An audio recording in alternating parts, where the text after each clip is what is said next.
welcome to the Speaking Podcast. And also, I'm going to say the Meditation Podcast because I'm actually going to put this episode on both, and you'll understand in a minute. You'll find all of my episodes on speakingpodcast.com and the meditationpodcast.org. You'll also find us on BitChute and YouTube, and you'll find the links in the podcast description. I also have 3 other podcasts: the Crypto Podcast, the Awakening Podcast, and the Learn Polish Podcast, and all can be found on roycollin.com.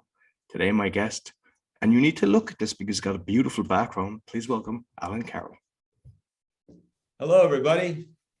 My name is Alan Carroll, and I am a seeker, probably like most of you, I imagine. And what I've been doing all my life, from my early teens to my early 70s, I've been on a journey. And I've been on a journey of trying to find out something that seems to be missing in my experience. And so I began traveling a path of psychology. I got my degrees in psychology, licensed psychology, and I would say the type of psychologist I am, Roy, would be a transpersonal psychologist. And the transpersonal psychologist is interested in moving from an egoic sense of consciousness into a being sense of consciousness, a transcendent sense of consciousness in which you have mental equilibrium and stability. And that's been my journey. And I've been using the stage of public speaking, because if we can help people in public speaking and get them to be balanced and centered, it springboards them into that transcendent dimension of consciousness. And so we use only one tool in our work, Roy. And that one tool is the ability to control the timing of your speaking while you are speaking. And when you can do that, you are in present time, and we call that mindfulness. So that's an example of mindful speaking. We call it mindful spacious speaking. And that's a little bit of who I am and what I've been doing for the last 50 years, Roy. Brilliant. And like what you've done there is you made a mindful pause, and I can see from your background the power of the pause. And also I'd like to just ask you about the different things around. So I encourage those just listening to go into the video and look at it. But you've got a beautiful background. You might tell me a bit about that. Yes, in order to have people understand a transcendent dimension of consciousness, which is beyond the physical, you need to be able to use physical tools in order to explain something beyond the physical. So what you see is one of the items you see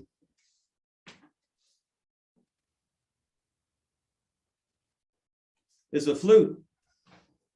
And the flute is a Navajo Indian flute from the southwest part of the United States. And it is an instrument. It's a musical instrument. And so the human body is like a flute. And if I do not blow any air through, if I do not blow any air through the flute, what is the sound that the flute will make? And people would say, it wouldn't make any sound. Well, that's true. So what if I don't blow any air through my body? What sound does that make? That makes the sound of silence. But if I blow air through the flute, it makes a sound. And if I blow air through my body, blah, it makes a sound. And so what we do is, if you don't have any control of the instrument that makes the sound on the flute, it's pretty boring. But if I can control my physical body, ground my physical body, and get my consciousness in my physical body rather than the thoughts that I think, then I begin to get control of my physical body, which is the instrument that makes the sound. And all of a sudden I become less disembodied in terms of following the thoughts in my head, and my attention now is embodied. And so we become grounded and anchored. And then when you're grounded and anchored, you can take the flute of your body, and you can make the flute not make this sound, but now I can make the flute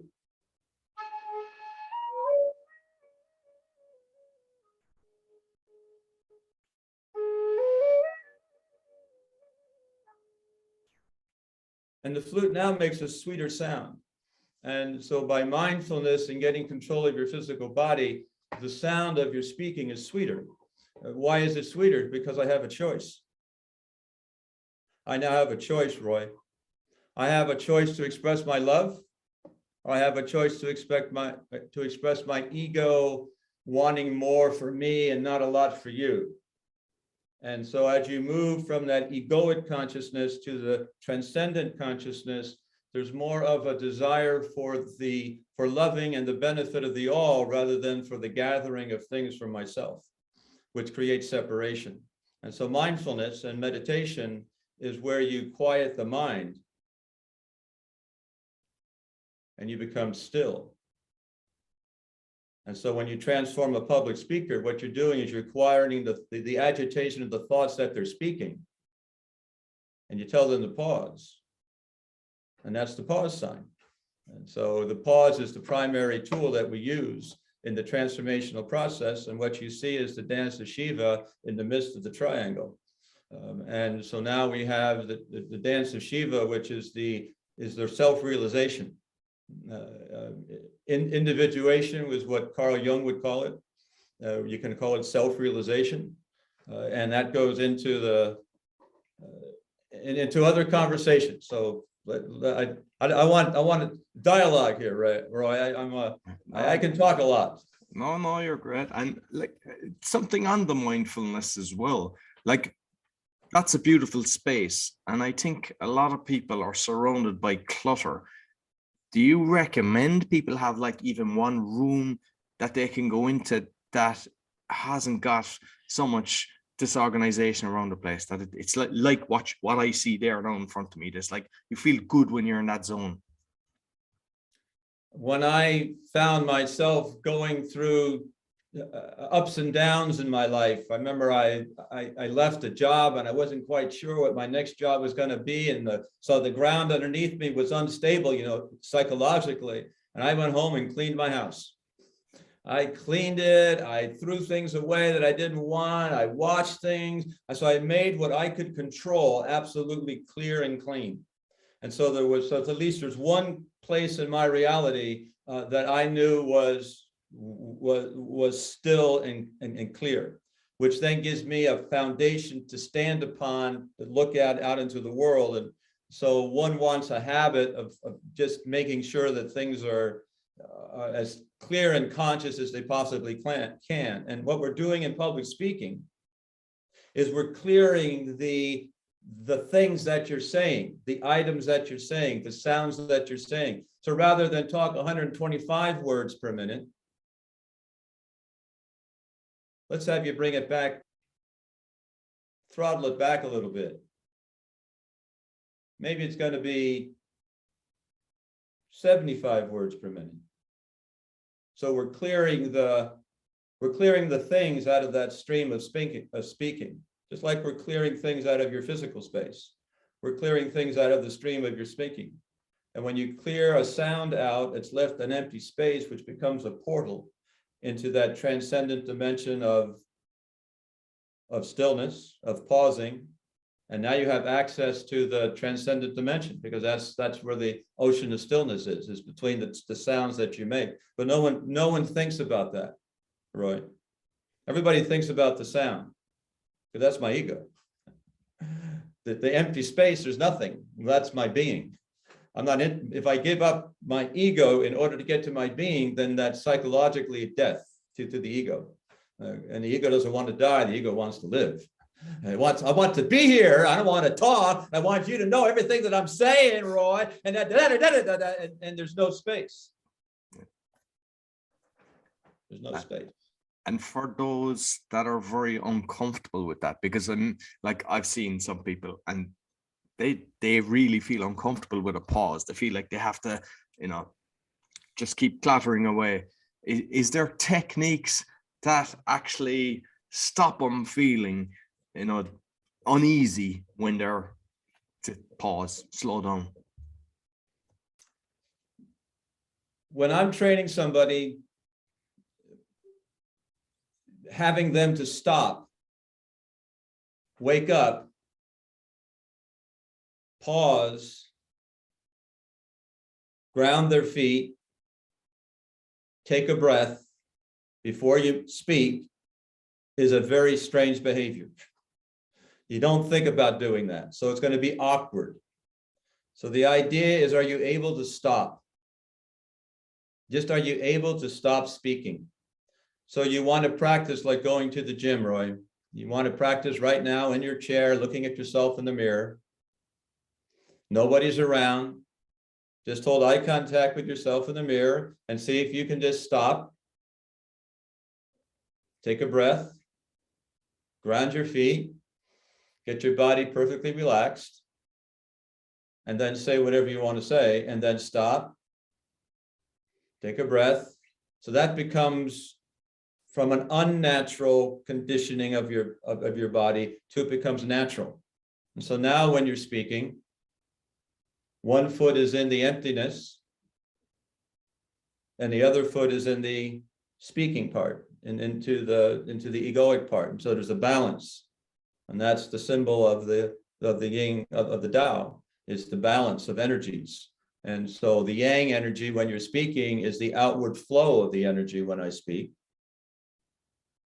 And the yin energy is the inward flow of the energy when I pause. And so when you speak, you want to be able to balance the yang energy with the yin energy. And you'll see the amateur speakers are out of balance. They need to become, and everybody has access to that pause. And pause in the metaphysical world is the philosopher's stone. And in the alchemy, there's the philosopher's stone, which the alchemists were trying to, how do I get lead to gold?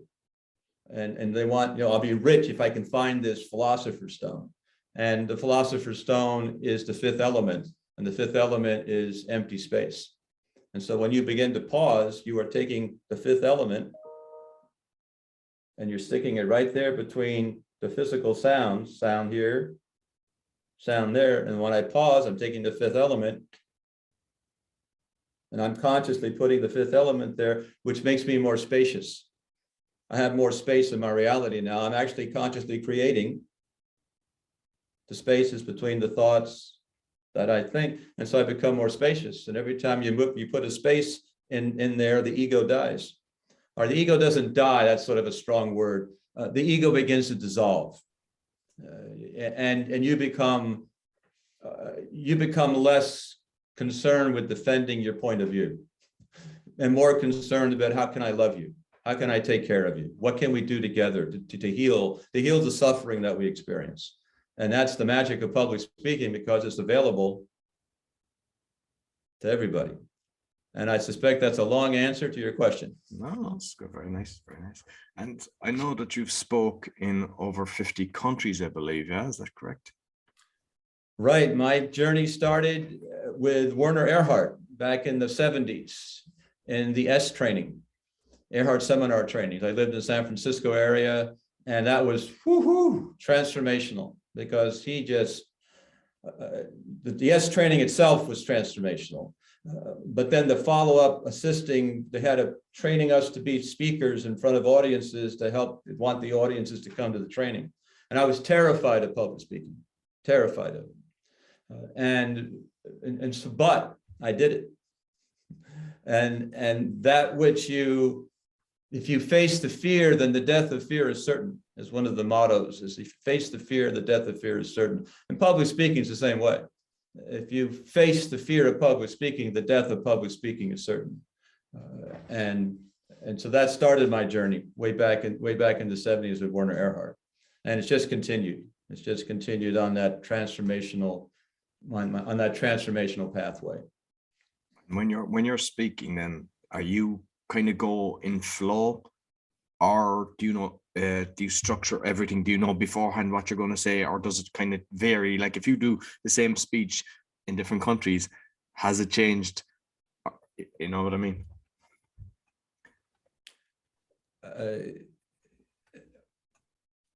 It's the same song, but every time I sing it, it's not, I don't sing it the same way. It's a song of transformation. Every time I do a training, I tell the audience this is not like the training I just did before. The last show that I did last week in Warsaw, that's not the show I'm going to do in Paris.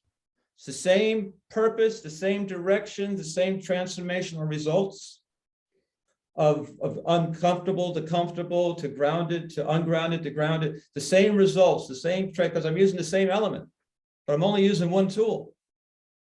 It's the same tool. And that's the fifth element, the tool of empty space, which is called emptiness. It's called stillness. It's called presence. It's called mindfulness. And it's just available to everybody. But no one thinks about that because they have to give up something in order to get it. And the something you got to give up is your identity. And how would I give up? If I give up my identity, who will I be? You'll be nothing. Well, what do you mean? I don't want to be nothing. I want to be something. Well, that becomes a problem because you'll have a lot of psychological suffering because you're holding on to something. You have to let go of it. You have to let go of the something psychologically in order to be free. And the big thing that we have to let go of are the thoughts inside our head. You got to get control of the thoughts that you're thinking inside your head. If you don't have control of the thoughts that you're thinking, then everything else is automatic. Reactions based on conditioning. But if you can control the thoughts that you're thinking, then you can choose. You can choose what thought you want to think. You can choose whether or not you want to think the thought that you're thinking. You can't choose the thought. That just pops up based on the reaction. But you can choose if I want to follow that thought. Because the thought leads to future actions. And I can say, is that a thought leads to loving, or is that a thought that leads to suffering? And they, well, I won't choose the thought that leads to suffering. I'll choose the thought that leads to loving. But most people don't have a choice. And so that's the power of public speaking. Because if I may not be able to control the thought that I think, that the ego thinks, because the ego is doing the thinking, but Roy, I can control the thoughts that the ego speaks. I can control the tongue of the ego. And if I can tame the ego's tongue, then you are free in this life. You are free of psychological suffering, because the psychological suffering that you experience are the thoughts about the movie that you're watching. And so you can change those thoughts from egoic to loving. And all of a sudden, love appears in your reality. And so then you engage in life from a loving point of view, and that's where happiness lies. And all that is from public speaking. Unbelievable. And so that's why I chose public speaking as the vessel that allowed the transformation of consciousness. At being a transpersonal psychologist, it's like, wow, because everybody can do it. Everybody can do public speaking. And did you go down the meditation route and breathwork route on this journey? Oh, you bet. Deep into the meditation, because Sadhguru, my guru, Sadhguru says you got to go in to get out. You want to get out? You want that enlightenment stuff? You got to go inside yourself. You got to manage the thoughts that you think, and until you can manage the thoughts that you think, you are going to be you'll be the victim of the thoughts that you think, which are based in your conditioning about the past. And so you have to free yourself from the thoughts that you're thinking. And mindfulness is to be present in this moment of now without thinking. How can I be present in this moment of now without thinking? Well, there's a wonderful course that I'm taking. I've been doing it for months. I'm not that far into it. It's called the Course in Miracles. And there's 365 lessons in the Course of Miracles. And lesson number 1, it says, look at all the things in front of you, all the objects in the room that you're listening to, the items and everything, and say to yourself that everything that I see has no meaning. Well, immediately, if you say that everything in this room has no meaning, then you can't think. Because thinking is painting the meaning of the things that you see. So if I say it has no meaning, then I can't think. And that's a very strange place to be in. because the second lesson is that everything you see, you add the meaning to. So wait a minute, it just is. And then I bring my ego in and I tell you how it all is. And as you begin to manage the thoughts that you think, you go back to that place where everything just is, rather than trying to interact with the world through my egoic past conditioning, because those are just thoughts. I'm now able to take the thoughts, put them aside, and just be present in this moment of now. And everything just is, without me throwing my 2 cents in to my opinion about what is. And that is the definition of mindfulness. And that is, you have to go to the gym. You got to do push-ups, because what I just said, I've been doing this for 50 years. You just have to be committed to, hey, this is a vehicle to transformation. Just control the timing of your speaking. And with different kind of meditation as well, like guided and stuff like that, which did you find worked best for you? The best that I've experienced is what I'm doing now with Sadhguru, the Isha Foundation. He is currently riding a motorcycle through 25 countries through Europe. I think he started in London and he's going to end up in India for the benefit of the soil, the benefit of Mother Earth, because we all came from the soil. And so being grounded, so his work has a lot to do with breathing exercises, yoga exercises, being grounded exercises, and making thoughts that you think disappear.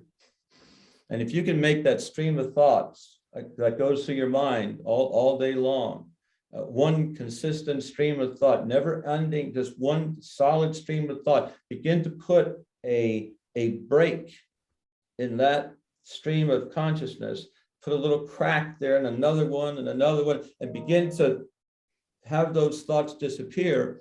It opens up that space, just like the space between the sounds that I speak. I create that empty space between the thoughts that I think, and that access mindfulness, that access meditation. That's called sunya meditation. It's the emptiness of meditation. And that was very powerful. And you can do that. You don't have to be initiated. You can just close your eyes and as you notice all those thoughts, just say any sound you want to, any sound, any mantra sound that you want to, and just disrupt the sound, disrupt the thought, and that will begin to practice disrupting thoughts. So all we're doing is I'm just disrupting the stream of thoughts that I'm speaking, just like I disrupt the stream of thoughts that I'm thinking. So it's a disruption, but then that frees you.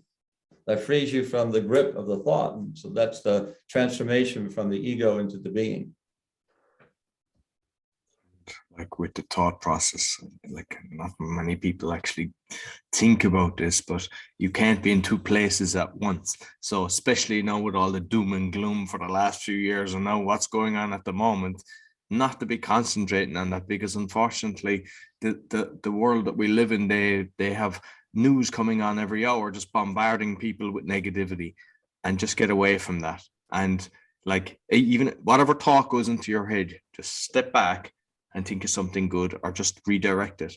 And you can't stay in that place, because where you are is how I believe, you're putting it through your cells. If you're in that bad zone, you're vibrating it through you, and the opposite as well, and just take it out. Yep, I agree. Being able to be out in nature. There's the plant behind me, bringing nature into you, a forest, a place of stillness. The idea is that I'm holding up in my hand one of these glass balls that you shake and the snow gets all over the place.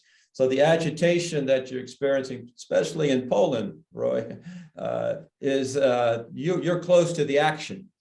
And so there's even more agitation of the mind, and that's survival, concerned about what's going on. Am I good? And so finding any place where you can become more still, a quiet place where you can become still just for the moment to allow these thoughts to settle down. And an easy technique that you can do, I call it the stop technique. I got it from Deepak Chopra and Eckhart Tolle in one of their podcasts they were doing. And the stop technique is, the S stands for just anytime during the day you're thinking about something, just wake up, open your eyes, open the eyes and say, stop, just stop. And then T is take 3 breaths, take 3 deep breaths, and close your eyes, it's even better. You take 3, and as you breathe out, O is observe your body and then flow the energy out to the bottom of your feet 3 times. And then the P in stop is proceed with kindness. Think of a kindful thought, or do a kindful act. And that just begins to put a little crack in the automaticity and the of that conditioning thinking process that goes 24/7 without any stopping at all. And when you get one little crack, and it's like you have the ego, there's this egoic egg, it's been described in the past. It's an egoic egg, and every time you're able to stop and pause and do anything that requires mindfulness, presence, it puts a little hole in that egg. And when a little hole gets in the egg, the embryo inside the egg, which is the egoic transformation, a little light shines in. And then you do another act of stillness, another act of kindness, another hole appears in the egg, and another hole. And eventually you do all these acts of love and kindness, and the shell of the egg dissolves. And when the shell of the egg dissolves, the being is born. And that would be self-realization. And so those acts of kindness, and one of the kind acts that it's a blessing in my life is the realization that the unloving thoughts I have about myself keep me in psychological suffering, keep me in a psychological hell. The unloving thoughts I have about, not this, the unloving thoughts about the world around me, all those thoughts, but what do I have unloving thoughts about myself? And as I begin to examine that, I hear myself, oh, that's good, that's bad, you shouldn't have done that. Gee, I would have done this different, I did that. And you hear these thoughts inside your head. And then you realize that the unloving thoughts I have about myself, how do I get out of that? Wow. In the Course of Miracles, they say you get out of that by saying that the unloving thoughts I have about myself, how I get out of that is to realize that my divinity and my holiness are my salvation. And it's like, what does that mean? Well, forgiveness of sins, forgiveness of the unloving thoughts.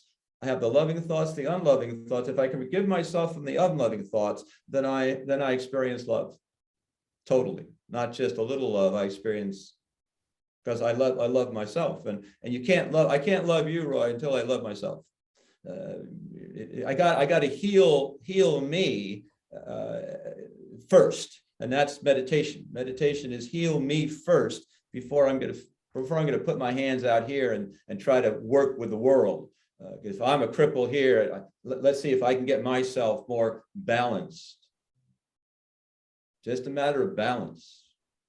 You don't get caught by all those thoughts happening out there in the world. You see them, yet you don't get seduced by them. You don't get hooked by them. And people get hooked by totally out of control.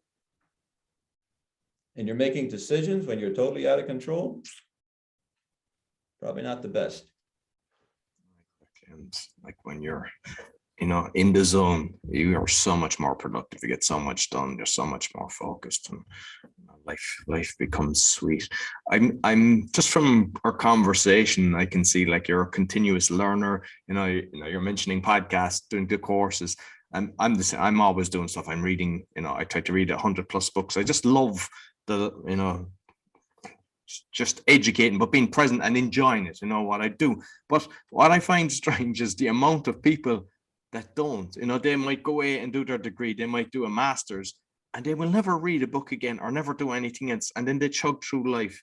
And like, what's your thoughts on, like, I like to find something that you thoroughly enjoy or improve your skill set, just but being totally present when you're doing it. Well, what comes to my mind is the 7 habits of highly effective people. Stephen Covey, right? Stephen Covey, and he talked about the seventh habit, sharpen the saw, and he said this, and the saw is divided into, there's 4 parts. There's the physical part, the mental part, the emotional part, and the spiritual part.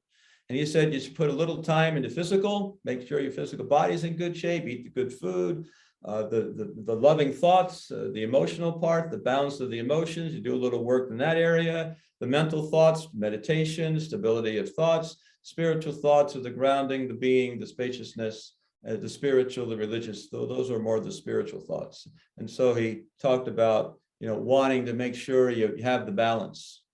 You have the balance between all those things. And in addition to that, the balance of the 5 elements in your life. In the 5 elements, the earth, all the solids around you, get as close to the earth as you possibly can, bare feet in the earth as much as you can, get your hands in the earth as much as you can, because what we are, we came from the earth. So if you want to heal the mind, get your fingers into the earth, because those thoughts, those agitations, Mother Earth will heal you. And so those are so fire heals. So you want to be aware. I have a candle over here burning. So you have a plant from outdoors. So you consciously think about the 5 elements. And what's nice about public speaking is that every time I consciously think about putting a pause there, I evoke the 5th element in my life, and I become more spacious, and I keep putting those holes in the egg. And it seems like, though I've been here for 70 some odd years, I'm still putting holes in that egg, and you experience more brightness in your life as you do that, more loving thoughts as you do that. And then I get to talk to you all the way in Poland. And just finally, actually, because with like you've talked about how people can kind of pause down and slow down, but there's some people, they won't even get on the stage. They're just so, honestly, I was very late to the game. It's only 4 or 5 years ago that I actually started to practice and overcome the fear of public speaking. But I know there's a lot of people that have that. So what would you advise somebody that's even afraid to just step on the stage? Well, the opportunity is go to the stage when no one's there. Go to the auditorium when no one's there. Go to the meeting where your meeting is going to be when no one's there. Just go there, stand on the stage. Just stand on the stage, go that part of the stage, go that part of the stage, just so you begin to feel that I've been here before. Another thing that I would recommend is that if it's inevitable that you're going to go up on stage, which means not just physically, but psychologically, you're going to be speaking in front of an audience, whether it's 1, 2, 500, whatever. Building rapport is a way of making you feel more comfortable. Communicating, shaking hands before you begin to do the public speaking. Connect to people as much as you can. That will put you more at ease. So the building of the rapport would put you at ease. As far as feeling comfortable in controlling the timing, that goes back to the mirror work. And the mirror work is to just go home by yourself in the mirror, see if you can maintain eye contact with yourself in the mirror. Just to see if I can just talk to myself in the mirror. Because if I can't maintain eye contact with myself in the mirror, then when you go to that stage, 200, 300, 500 people, you won't be still. You'll be agitated, and that will take away from your effectiveness. Becoming still, taking conscious breathing, taking 25,000 breaths a day. How many are conscious? 0. If you can make a conscious breath, just mean fill your belly up first before you fill up the top of your lungs. That would be another way of grounding yourself and becoming more present in this moment. I remember, I don't think I've ever actually said this on the show. When I got into multi-level marketing, And my then wife had a school, and I said I was going to do it in the school where people would come and I would do the presentation, and nobody turned up. So she said, just do it anyway and practice. And my face contorted. I just was so stressed out. It was as if the room was full. And what it done actually is it made me realize it's all in my head because there was nobody there. And, just to overcome that then into not fair public speaking, but it just shows it's our head that's stopping us from getting on the stage. It's the thoughts that you have. So if I'm going to get up on stage, have I earned the right to speak on the subject that I'm on the stage for? If I haven't earned the right to speak, then the ice under my feet is going to be thin, and I'm not going to feel very psychologically comfortable. But if I've earned the right to speak, well, then I'm here to heal, I'm here to contribute, I'm here to be of service, and I'm grounded, and I've earned the right to speak. And so that would be another question. And when I train the public speakers, I say that the hardest part is getting the data, is getting the knowledge that you're going to be speaking about. That takes years. The actual technique, we can do that in a short period of time. So don't worry about, you already got the big part. The major part, you've earned the right to speak. You've got power, you've got knowledge. Now we want to give you the finishing school. We want to give you the polishing of okay, now let's just talk about the speaking piece, the timing piece of your delivery. And that opens up, that completes. Now you have the knowledge and I have the timing. And to put them together, you got a powerful speaker who speaks for whatever they want to speak for. And hopefully they're speaking for saving the world rather than my yacht and my jet and my ego, because there's only a limited amount of resources and there's a huge number of people. And we got to get beyond the more. We got to get beyond this. I need the jet. I need more to make me happy, because you'll just continue to destroy the Mother Earth, and you can't eat the spaceship. We're on a spaceship. You can't eat. You can't shoot the spaceship. We'll all die. So stop. You don't need a jet, Roy.